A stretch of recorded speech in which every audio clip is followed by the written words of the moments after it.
Hola, esto es Outbox Economics. Hablemos de la semana y en particular de las cifras de inflación que están por publicarse, que son correspondientes a la segunda mitad del mes de febrero. Pero no nos quedemos en el dato marginal, que seguramente será ligeramente superior al 0.8% de variación mensual, lo cual tendría como tasa anual correspondiente un nivel superior al 7.2%. Pero hablemos más allá, hablemos del año y reconozcamos las grandes incertidumbres que tenemos para el resto del año.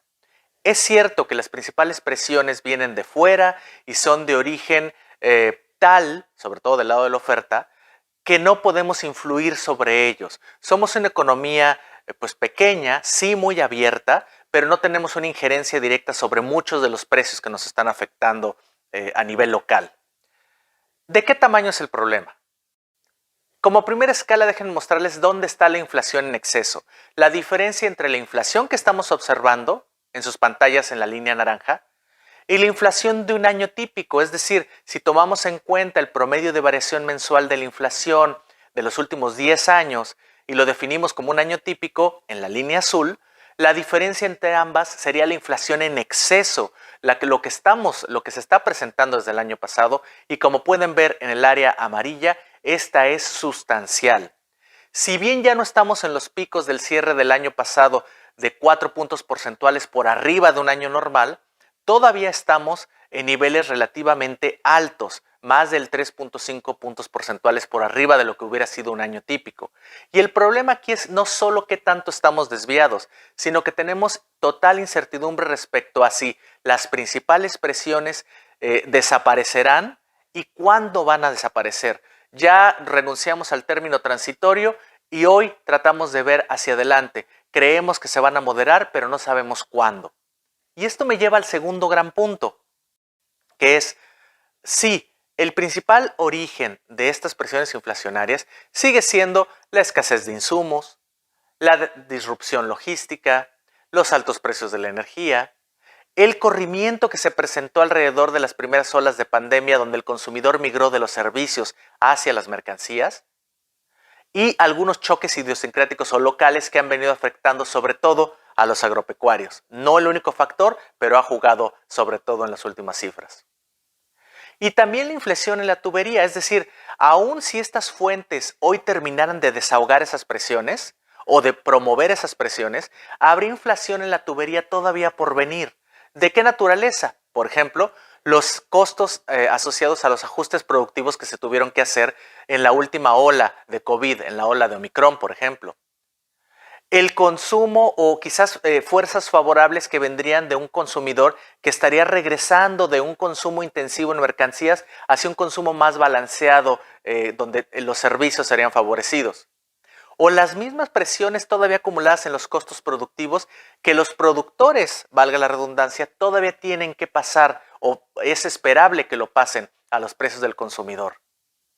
Y a todo esto un nuevo factor al centro de sus pantallas, el conflicto Ucrania-Rusia, que ya está afectando no solo hoy, sino también las perspectivas de precios de los commodities o materias primas centrales como algunos granos, metales y energía, por un lado, y por otro creando incertidumbre financiera que podría también generar presiones por el lado de la volatilidad cambiaria. Todas ellas sumándose a presiones potenciales sobre precios, ya que venían quizás relajándose de manera muy gradual las presiones o las fuentes iniciales, tenemos una nueva fuente de riesgo y hay que tomarla en cuenta. Lo cual me lleva al último punto. Entonces, ¿dónde podemos esperar la trayectoria de la inflación para los meses siguientes? En sus pantallas ven esa línea de tiempo de febrero hasta el cierre de diciembre en el eje horizontal y las distintas zonas relevantes donde se puede desempeñar la economía. Empiezo de abajo hacia arriba, área azul, lo increíble sería ver una dinámica que se quedara en esa área. ¿Por qué? Porque esa área está definida, por ejemplo, suponiendo que los precios se quedan hoy en su nivel, no cambian ya por el resto del año, o no se generan presiones inflacionarias adicionales o en variaciones en precio positivas durante el resto del año. Esa es la frontera de lo increíble. La frontera de lo deseable, que sí más factible, que por ejemplo tengamos esa área naranja que está definida como el techo de ella, pues por una inflación más inercial.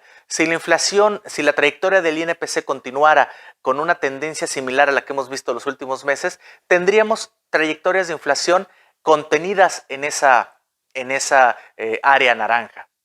Lo posible, de acuerdo a mi opinión, lo posible es el área gris que está entre no más presiones inflacionarias por el resto del año, o al menos no distintas a un año típico, y variaciones similares a las del año pasado, que definen esa línea o esa área gris, que para mí es el área de lo posible. Pueden ver mi pronóstico del 5.2% cierre del año, pueden ver el pronóstico del consenso para cierre del año en 4.9% y de Banco de México entre 4 y 3.4% cierre del año. Pero ¿cuál es lo temible? Que no solo tengamos presiones inflacionarias en una de esas similares a las del año pasado, que es el límite superior del área gris, sino que las nuevas fuentes lleven a presiones todavía superiores, donde sí que tendríamos un problema mayúsculo al entrar a la zona amarilla, sobre todo porque lo haríamos con una economía estancada y con un dilema muy pronunciado de política monetaria. Me quedo hasta aquí, me despido no sin antes invitarlos a que me sigan en mis distintas redes sociales. Muchas gracias.